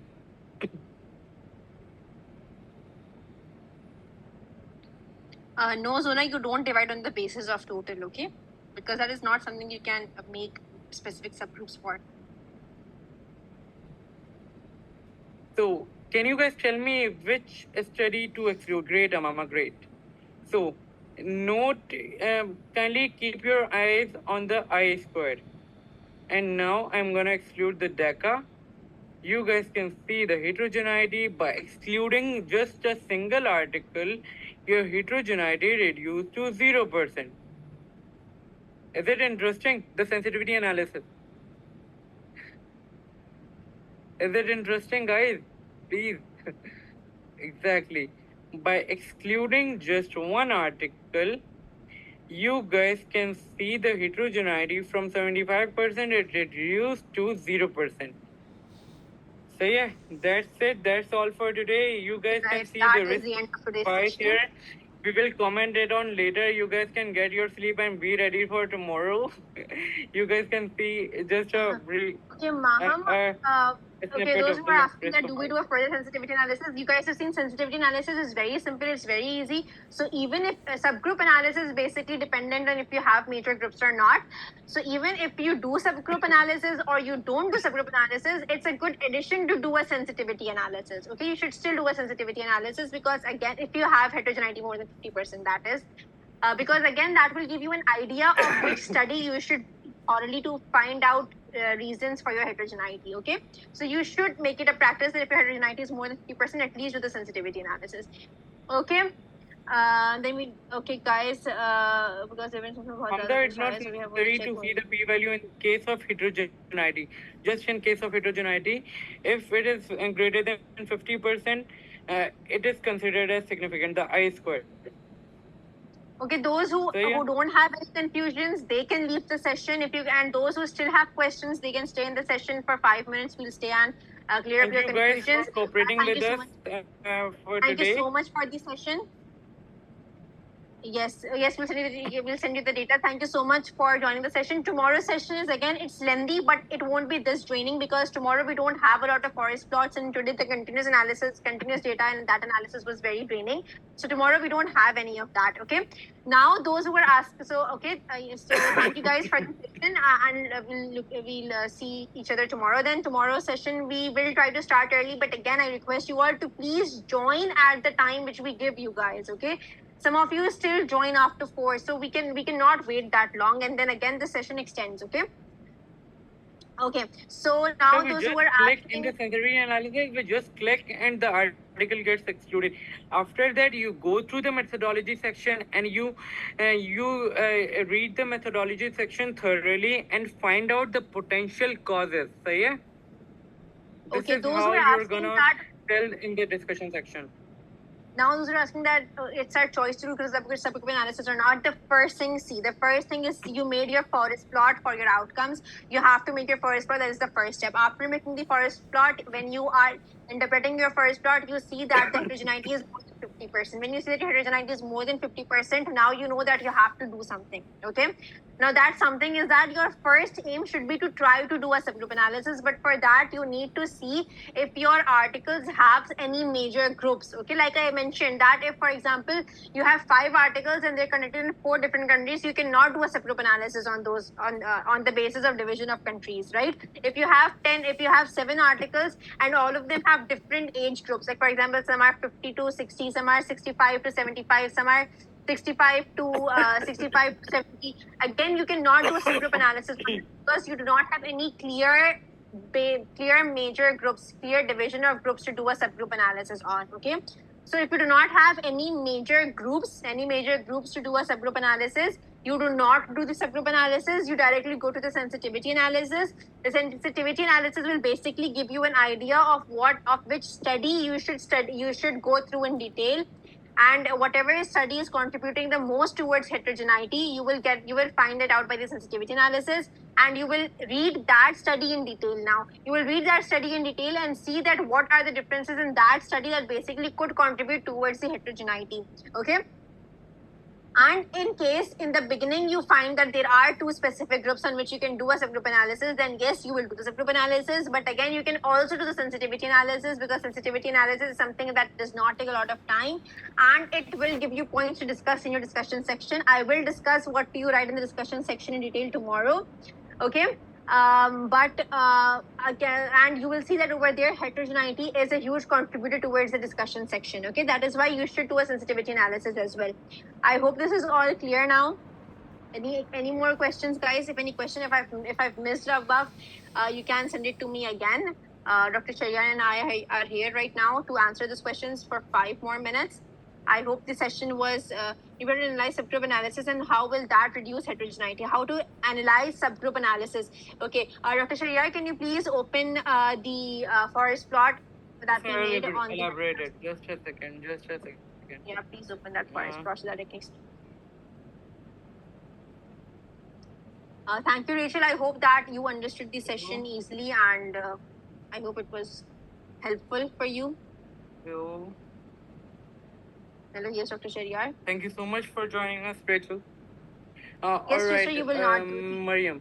So, Mariam, basically, this was my original analysis on TRPS1 versus GATA3 in detecting the cancer. So, yeah, my heterogeneity was 94%, and it was very significant. So, yeah, so I decided to conduct a subgroup analysis. So, yeah, first, by checking the methodology section, by going through each and every article, I found out that these articles, this total and these events, these totals and events include cancer type, which is metablastic as well as non-metablastic. So yeah, this total include metablastic as well as non-metablastic. This goes for each and every article. These totals and events include metablastic groups as well as non-metablastic groups. Just a second.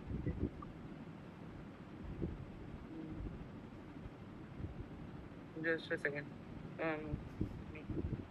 So, all right. So these include participants for metablastic as well as non-metablastic group.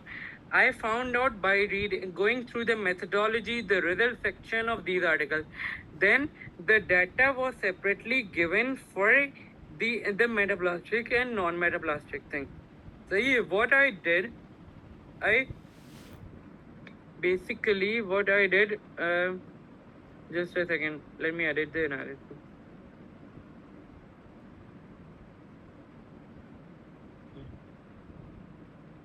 So yeah, so what I did, by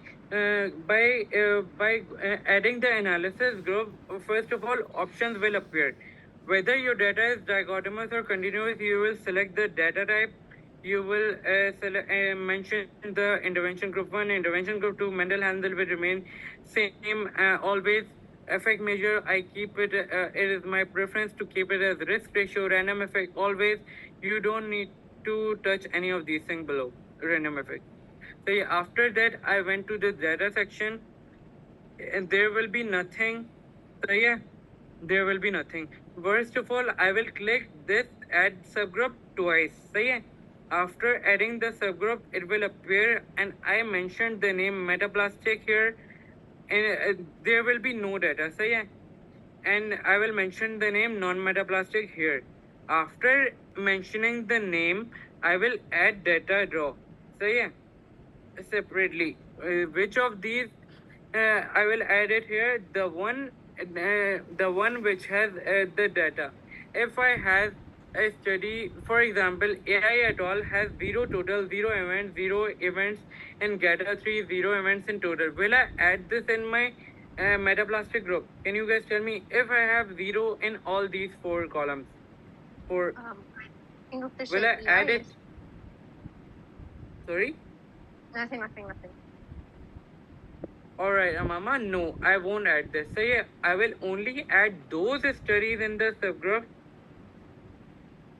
Yes, I am telling you the starting point, how to conduct a subgroup analysis. So basically, the first step is conducting is similar. You selected the data type as dichotomous, and all these things you know it. Mendel has this always remain same, risk ratio, random effect.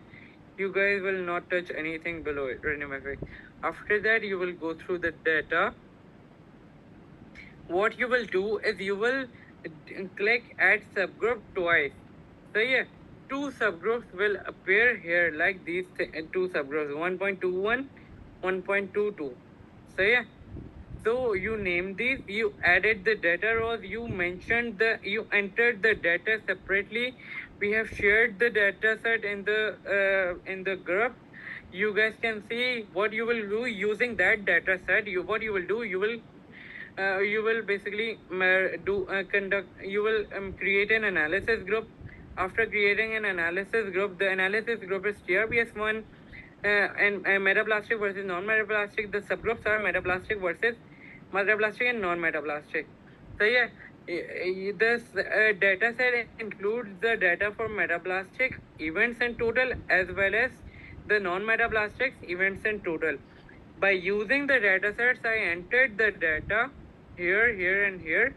The total is same for as the patients with cancer, non-metaplastic and metaplastic. Metaplastic ka total, the example which we have given you in the data set is of TP53 and retinoblastoma.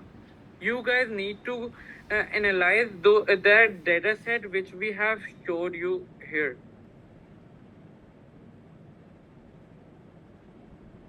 Is it clear, Yusra and Mariam, how to make the subgroup? You just have to click the add subgroup button twice, and then just enter the data similarly. Just enter the data similarly. Nothing is changed. Just the single thing change in the subgroup analysis is just click on this add subgroup button, and then you guys can see the graph is somewhat different. For one graph, the diamond is for one subgroup, the diamond is here. The another subgroup, the diamond is here. And for the pool result, the diamond is the last one. All right. So basically, how to analyze the graph?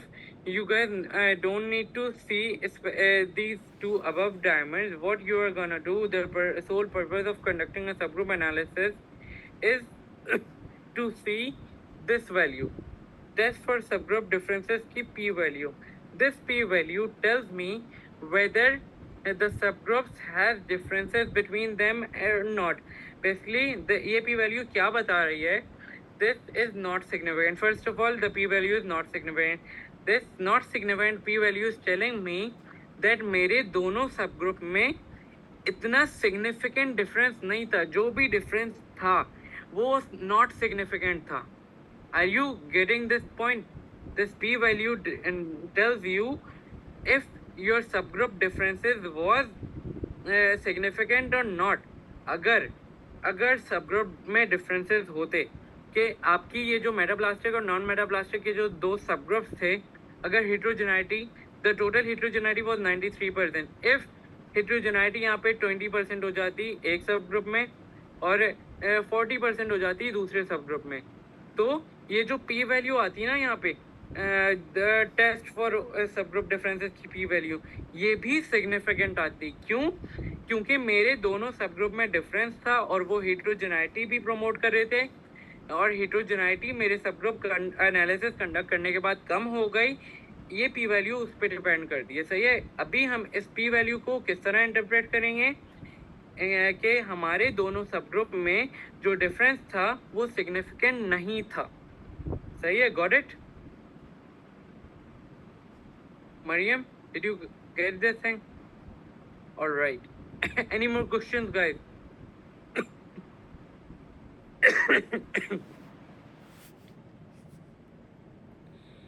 Dr. Radia, do you want to add? Dr. Hussain, do you want to add anything? No, I think we're done. Dr. Hussain? All right, guys. So I guess 18 participants are here. Only